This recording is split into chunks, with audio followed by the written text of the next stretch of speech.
Tired of the everyday routine? Ever dream of a life of romantic adventure? Want to get away from it all? We offer you Escape. Escape, designed to free you from the four walls of today for a half hour of high adventure. Tonight, we escape to Yucatan with a man and woman who dare defy the curse of the ancient priests of Maya to find a hidden jungle shrine and millions in jewels and gold. As Les Crutchfield and Paul Pierce tell it in The Golden Snake.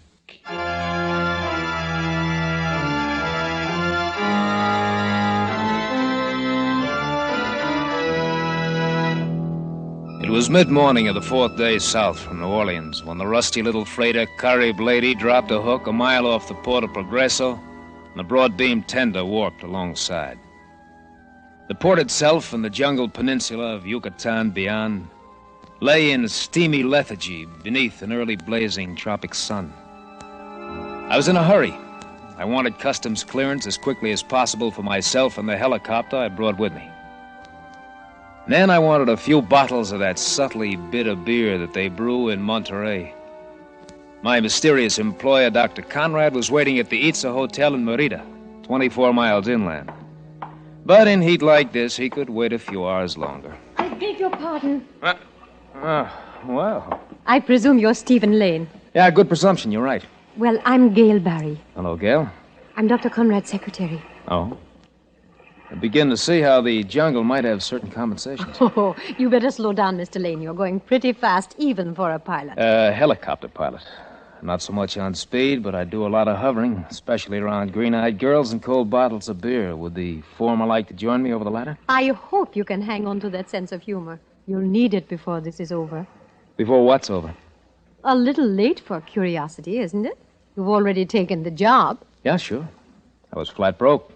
When that $1,500 check of Conrad's went through the Miami bank like greased lightning, I pulled out my curiosity and cut its throat. But now it's beginning to revive. Is that it? I'm sorry, baby. I didn't know this was a state secret. It isn't. You were hired to fly Dr. Conrad from Merida to a destination within a 200-mile radius and return for a fee of $5,000. What's secret about it? Purpose of this trip, for one thing. To visit ancient Mayan ruins buried in the jungle and only accessible by helicopter. Dr. Conrad is an archaeologist. Must be a fairly profitable racket. No, there's no profit in it at all. No? But, Steve, you said you were broke. Would a lot of money interest you? A lot more than $5,000? How much more? 100 times that much. Yeah? Yeah, I'd be interested. So? Check through customs. And let's have that bottle of beer. We had the beer, all right. But we didn't have any more conversation about money. Gail was beautiful, vivacious, and talkative, but on that subject, she clammed up tight. But at certain times and with certain people, money isn't everything. It was 5 o'clock in the afternoon before we took off in the helicopter and flew south to Merida and Dr. Conrad.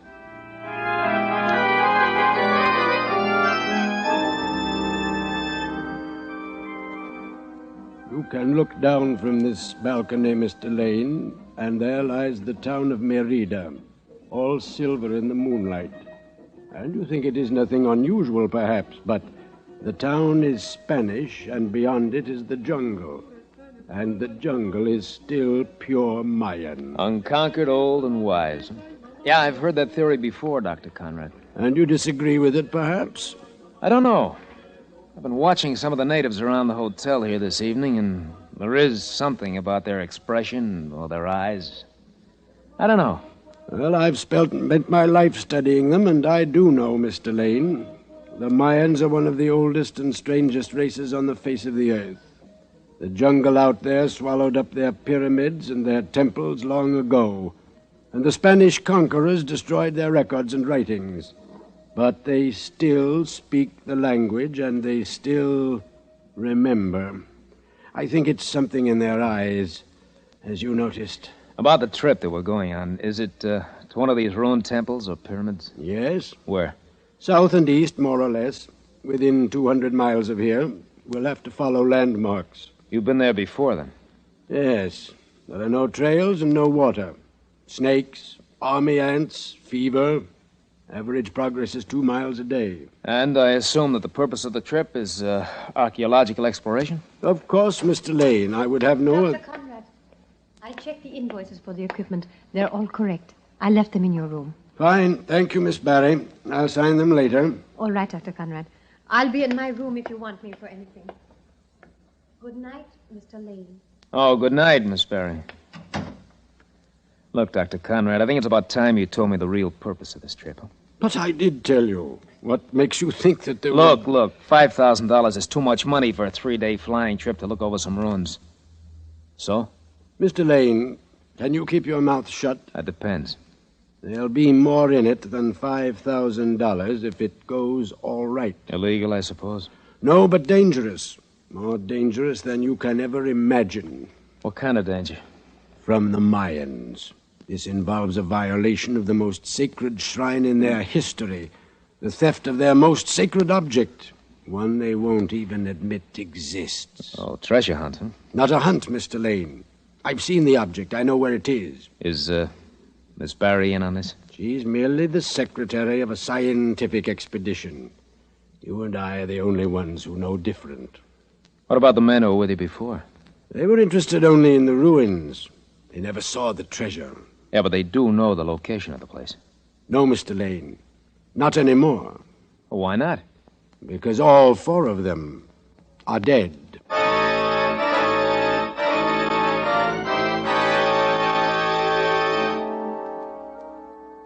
Yes, I can also tell you why Dr. Conrad didn't want to talk about it, Steve. It's because of that obsession of his, that fear of the Mayans and their vengeance. Yeah, but you feel it yourself. You told me earlier. No, not fear. Something else. Something deeper.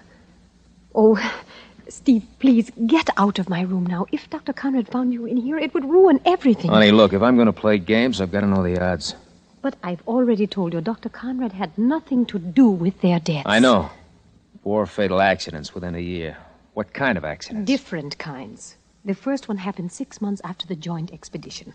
Dr. Bentley and the original pilot took off from Merida and crashed in the jungle 10 miles from town. They were both killed. The native guide got out with a broken leg. I see. 2 months later, Dr. Pelton started overland through the jungle. A week out of Merida, he was bitten by a snake and died at one of the native Chicle camps. And the other man? His name was Dr. Blom. He tried to come north from Guatemala by canoe and was drowned when it capsized. Oh, by himself, was he? No. His native guide recovered the body. Native guide. In every case, it was a Mayan native. In at the death, you might say. Yes. That's what worries Dr. Conrad. Look, were all of these men trying to get back to that same temple? I think so. Because of the treasure? Probably. They knew they'd found the long-lost temple of Kukulkan, and they knew the legends. All right. Where do you fit in? What's the difference, Steve? You don't mind, do you? Mine? I like it. I also like to know the score. I'll do better by you than Conrad would. Much better. All right, baby. I'll buy that. Only there's one thing. Conrad hasn't told this to anybody before. How did you find out? From my father, Steve. Before he was drowned in a river in Guatemala. My real name is Blom. Yeah, I'd figured. Even though she'd never been to Yucatan before, she'd learned enough Mayan history and legend from her father to worm her way into Conrad's employ. The treasure, whatever it was, belonged to her as much as to Conrad. And given halfway even odds, I'd rather play Gail's game any day in the week, and twice on Sundays.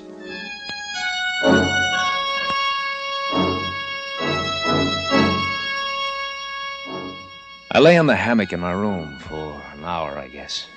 The lamp out, the moonlight splotching silver patterns through the bamboo slats of the blinds. I smoked one cigarette after another while I tried to fit all the pieces into place. I was tired, but I'd had several drinks of Johnny Walker that I'd brought along, and I wasn't asleep, that's for sure. So I don't know why I didn't hear the door open. Please do not be alarmed, Senor Lane. Huh? Lie still, make no outcry, and listen. You will not be harmed. For some odd reason, I couldn't move. I couldn't cry out. It took great effort just to turn my head and look at him. It is our desire to warn you because you are not aware of the thing you dare to do. Dr. Conrad knows, and he deserves no warning. In the scattered moonlight, I could see very little of his face except the eyes. The eyes of a Mayan. They seem very wise and 1,000 years old, like the eyes of newborn babies. I say to you once, and only once, go not to the temple of Kukulkan. There seemed to be a strange music playing far off. The plumed serpent of gold must lie hidden for 5,000 years, and the time is not yet. To alter the time is to die. For just an instant, the moonlight shifted, and I saw the golden band around his forehead, raised in the front and fashioned into the feathered head of a snake. You have been warned, Senor Lane. I go.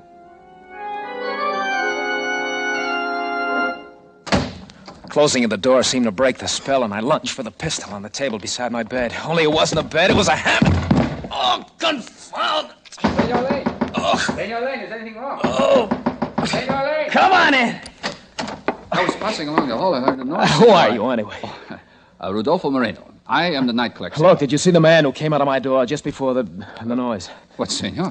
No one came out. What? Well, I was only a few feet away. The hall is well lighted. But there was someone in here. I saw him. I heard him talking. He was a Mayan. Senor Lane, sometimes one from the north requires a day or two for becoming accustomed to the tropics. And I must tell you, the beer in Mexico is a little more strong than you may think. No, wait a minute. So you sleep now, we talk about it mañana, eh? Buenas noches, senor. Buenas noches. There wasn't much point in doing anything but follow the night clerk's advice. I couldn't very well go to Conrad and tell him a mysterious Mayan had come to my room to warn me. When the clerk had sworn he'd seen no one. I didn't see how Gail could help much. I didn't want to worry her without some definite reason. So, after a long time, I grew drowsy and fell asleep.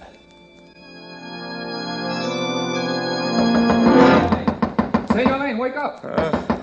It is I, Moreno. Wake up, senor. All right, wait a minute. What is it, Moreno? What's wrong? Your friend, senor. El Dr. Conrad. His heart, I think. What? What do you mean? Well, I hear him cry out. I go for help, but it was too late, senor. He is dead.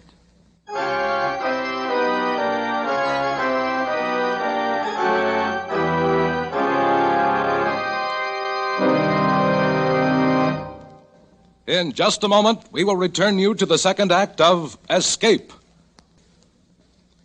And now, for the second act of Escape.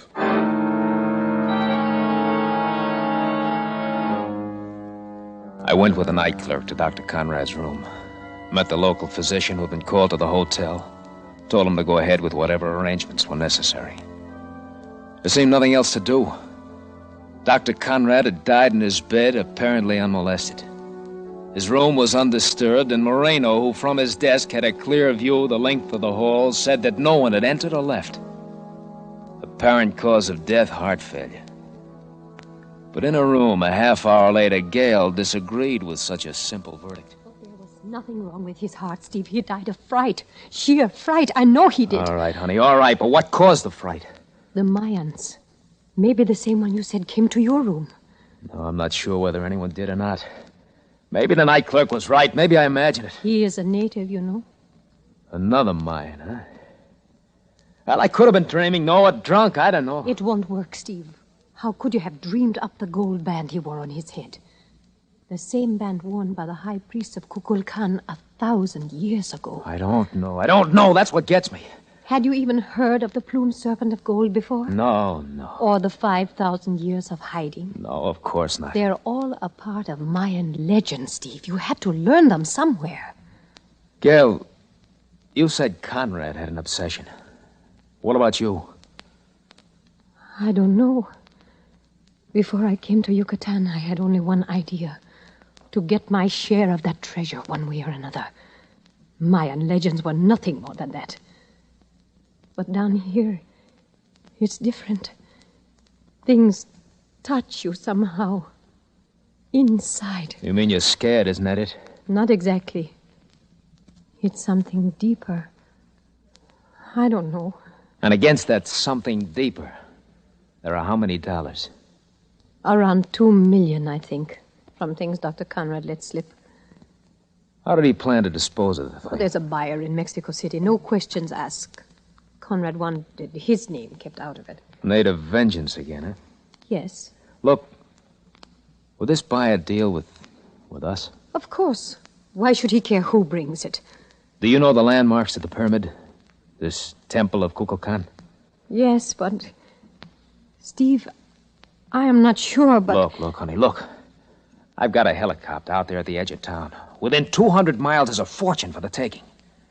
Baby, I've been broke too much of my life to back down from a few pipe dreams and a heart attack. How about it, baby, huh? Oh, it's no fun to be broke. Yeah, but it might be a lot of fun if we weren't. You're awfully hard to resist. Oh, I hope so, baby. Because I've got some other ideas, too, you know. What do you say? Oh, if I said no, I'd be a fool, I suppose. Oh, then don't say it. We'll both be over the jitters by morning. And one thing, we won't have to worry about accidents. Our expedition won't have any Mayans along. Oh, Steve, I told you Dr. Blom was my father. He met my mother in Mexico City. She died right after I was born. But she came originally from Yucatan. And she was a Mayan.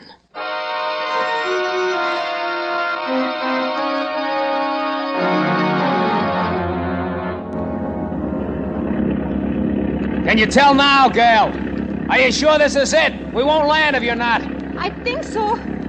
There's the old stone roadbed in the jungle to the south. The pyramid runs southeast-northwest. The temple ruins are at the north. The jungle has grown up over the west slope. All the landmarks check, Steve. This is it. All right, honey, hang on. We're going down. The Mayans didn't know it, but when they built these pyramids flat top, they were getting ready for the helicopters. We're down.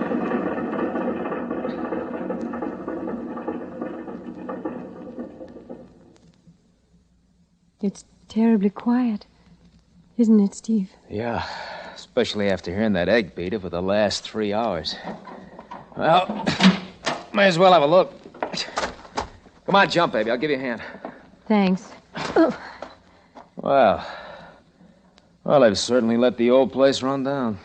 It's lain here like this for more than 1,000 years, Steve. Full moons and dark moons, rains, lightning, sun and wind. Nothing moving. Only the jungle, growing and growing and creeping up over it. Hey, now, baby, relax.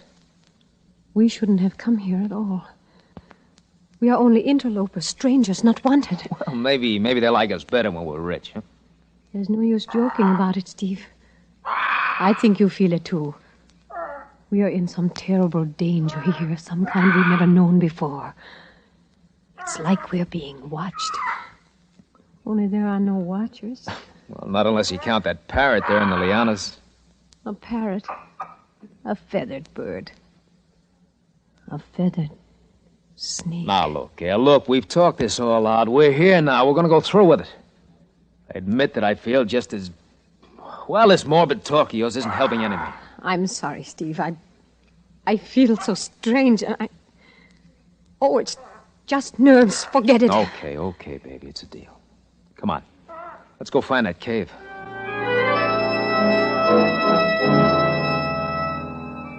Gail had learned from Dr. Conrad that the treasure lay in a chamber inside the pyramid.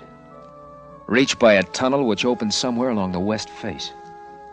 And the length of rope he'd specified in the equipment, we knew about how far down the west face.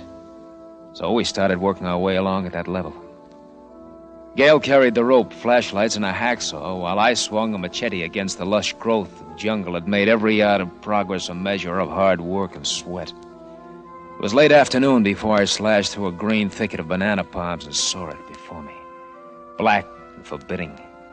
Framed in hieroglyphic stone was the squat, square mouth of the tunnel. Its floor was paved with bricks velveted in green moss, undertrodden for centuries. A cool draft floated out against the jungle heat, inviting and repelling. Gale and I looked at one another for a long moment, saying nothing.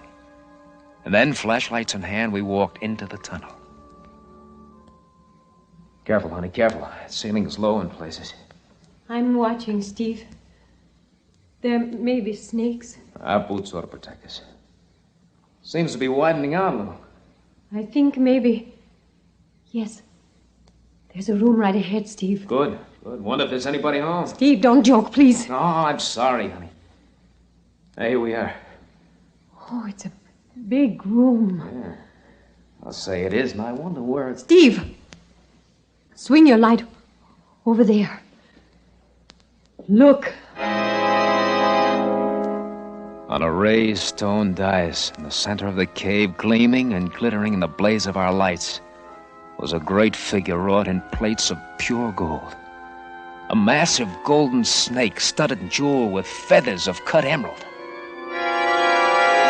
Steve, it's Kukulkan, the plumed serpent of gold. $2 million, baby. $3 million is closer, maybe 4. Why, the gold alone and those emeralds. Let's go now. Now, Steve, before it's too late. It must weigh a ton. Now I see why Conrad included hacksaws in the equipment. Here, honey, you owe my light. What are you going to do? Old money bags has to be cut up before we can pack them out. May as well see how much of a job it'll be. Steve! No! Yeah, what's the matter? There's something here. Something old and wise and powerful. It's watching us. I can feel it. Oh, now wait, baby. Don't... Anyway, it's really too late to do anything today. We've seen it now, Steve. Let's leave it just the way it is. Just until tomorrow. It's almost dark now. Please. Please, Steve. All right, Gil, all right. Come on, let's get out of here.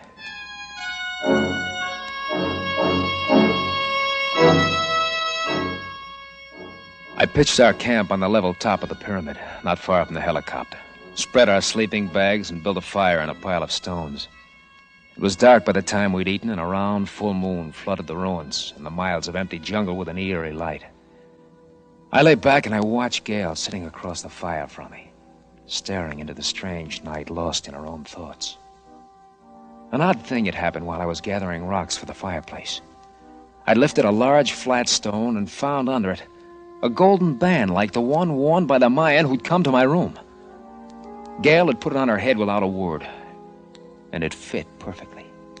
She still wore it, and now and then the polished gold caught flashes of light from the fire and from the moon. It was very late when I drifted off to sleep.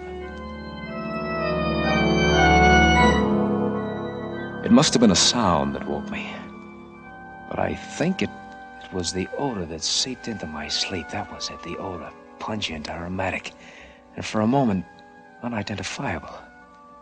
And then I came suddenly awake, saw by the fire's embers that Gale's sleeping bag was empty. I sprang to my feet. At the moment, I recognized the odor of raw gasoline.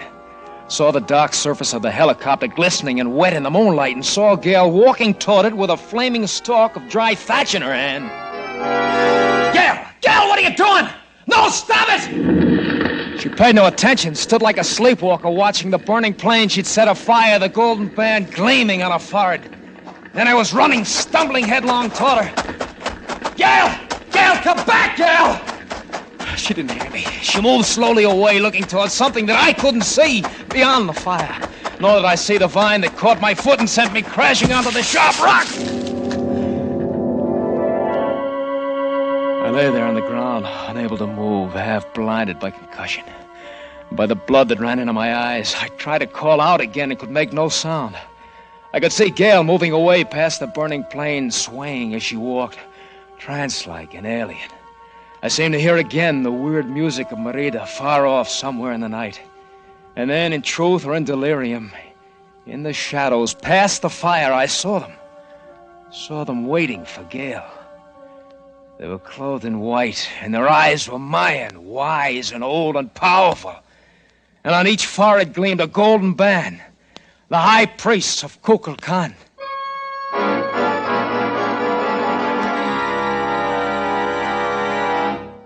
Senor, you feel better now, no? Better? I don't know. Who are you? Only a poor farmer, senor. Farmer? Where am I? In my casa, senor. You have been very ill from a bad wound to the head. But how did I get here? 3 days ago, you come from the jungle, fell at my door. I take care of you. Oh, thank you. Thank you very much. Sometimes you fight with me, say crazy words. But I know it is only the head is broken. I was running. I fell against a rock. I just can't remember much after that. No matter, senor. Tomorrow I take you to Merida. To Merida? But how can you? But so simple. In my cart with the burro. It is only 7 miles. 7 miles? But I was 200 miles from here. Quien sabe, senor. 3 days ago you come out from the jungle. Tell me something. Are you a Mexican? Pues, senor, I am a citizen of Mexico, but by birth, I am Mayan.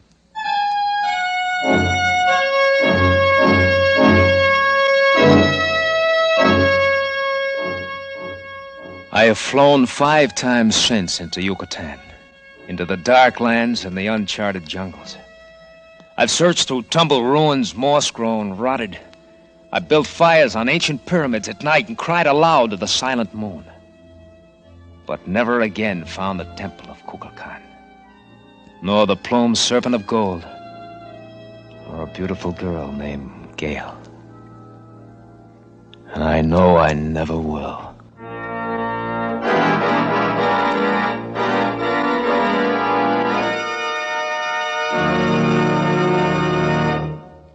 Escape is produced and directed by William N. Robson. Tonight we have presented The Golden Snake, adapted for radio by Les Crutchfield from an original story by Paul Pierce.